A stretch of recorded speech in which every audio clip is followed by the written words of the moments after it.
पवित्र गंगा नदी के जल से एक दिव्य प्रकाश फूटा और उसमें से स्वयं गंगा देवी प्रकट हुई। उनकी गोद में एक तेजस्वी बालक था, देवव्रत। जब राजा शांतनु ने यह दिव्य दृश्य देखा तो वे विस्मय से भर उठे।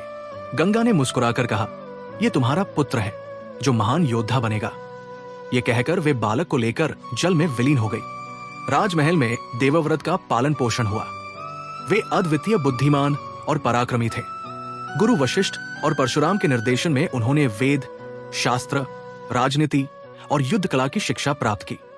हरे भरे आश्रम में वे धनुर्विद्या का अभ्यास करते। उनकी आंखों में अद्भुत तेज और संकल्प था। जब शांतनु ने सत्यवती से विवाह की इच्छा जताई तो सत्यवती के पिता ने शर्त रखी कि केवल उनके पुत्र ही राजा बनेंगे।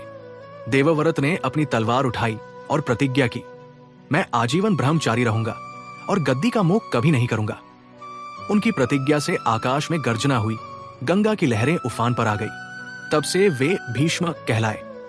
भीष्म ने अंबा के विवाह प्रस्ताव को अस्वीकार किया, जिससे क्रोधित होकर अंबा ने परशुराम से न्याय की गुहार लगाई। परशुराम और भीष्म का युद्ध आरंभ हुआ। देवताओं ने देखा कि दोनों अमोघ योद्धा हैं। उनकी गदा और बाणों से धरती कांप उठी। परशुराम अंततः हार मान गए और भीष्म की निष्ठा को स्वीकार किया। भीष्म ने हस्तिनापुर की रक्षा का संकल्प लिया। वे धृतराष्ट्र, पांडु और विदुर के सलाहकार बने। वे हमेशा न्यायप्रिय थे, परंतु कौरवों की नीति के कारण वे विवश हो गए। द्रौपदी के चिरहरण के समय भीष्म सभा में उपस्थित थे, परंतु अपनी प्रतिज्ञा के कारण वे हस्तक्षेप नहीं कर सके। उनकी आंखों में असहनीय पीड़ा झलक रही थी। वे धर्म संकट में पड़े थे, परंतु विवशता में मौन रह गए। युद्ध में भीष्म कौरवों की ओर से सेनापति बने।